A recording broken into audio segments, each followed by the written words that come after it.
Okay, these are some of the features, or these are the all features of the of our new Android head unit. So we have the maps. This map is very useful. Yan.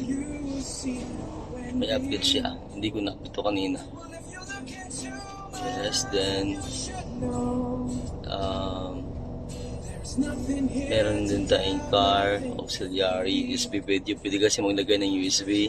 Tapos pwede kang makapag-search kasi meron naman siyang Chrome. Yan. Siyempre may Gemini din yan. No?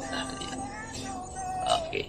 So, tapos meron siyang Play Store. Just in case meron kang gustong install ng mga application. Marami dito, di ba? Okay. Then, we have also YouTube. Yan. May YouTube din. Yes, yan. Soft touch lang talaga siya. Mabilis lang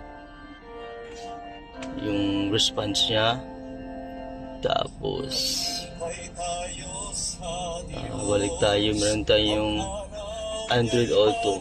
Of course, ito yung pinaka-gamit, no? Ito yung gamit ko always, yung Android Auto. Para sa may mga Android Auto. Saka ito din yung scene lag, DSP na. Yung meron kang mga gustong, kasi pwede itong lagyan ng separate na amplifier, kaya ganun. Tapos yun, meron din tayong Spotify. So Spotify, yan, may mga musical sa Spotify. Yan. So functional lahat yan.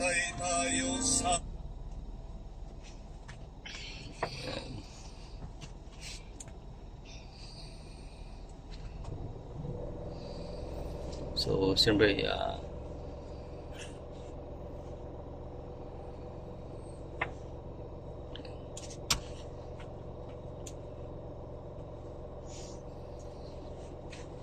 volume pa dito, hindi ko na on.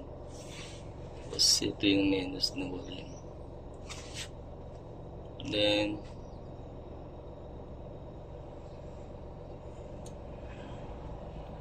balik tayo, meron ding ways, no? Ito yung main dashboard niya. Pwede mo naman siya. So, meron yung setting, yan yung home. Tapos, pwede kang magtawag, no? Kapag may Android Auto ka, pwede mong gamitin dyan. Then, ito yung settings. So, sa settings niya, of course, pwede kang makakonect sa Wi-Fi, no? Display. Meron siyang mirroring. Tapos, Bluetooth din. Para sa CarPlay at saka sa Android Auto.